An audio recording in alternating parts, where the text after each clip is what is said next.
Guys, welcome to my channel ulit sana nasa okay na kalagayan kayo. So ngayon i-vlog ko nga naman ngayon is itong VFR 2023 na Honda. So ito po ay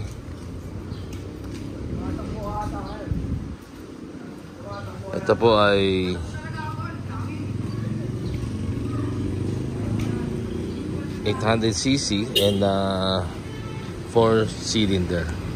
So kung sa mga nakakaalam, hindi nakakaalam, ang Honda ang nag-originate ng 4-cylinder na V-engine sa VFR.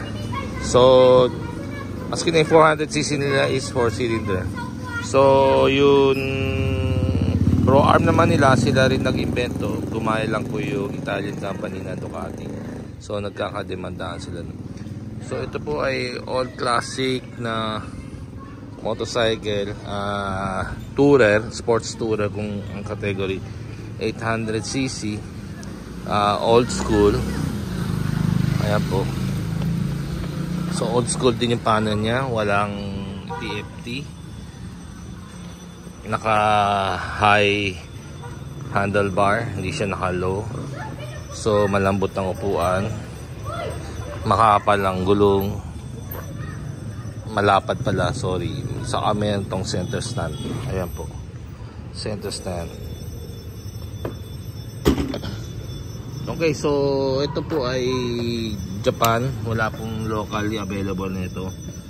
Ito po ay nasa 144 kilometers pa lang tinatakbo. So hindi pa ako nabe-break in. At ayan po, Japanese po siya. So Japanese domestic market, meron pong heated grips at traction control at ABS. Basic lang po. Wala po siyang mode, kung anong klaseng mode, sports, touring, wala po. Basic lang. Okay, so ang kulay nito is Honda color, napakaganda. Blue, white, tapos yung green niya white. Ang ganda. Okay? Interceptor kung tawagin nila sa Japan. Okay, yun lang po. Thank you po.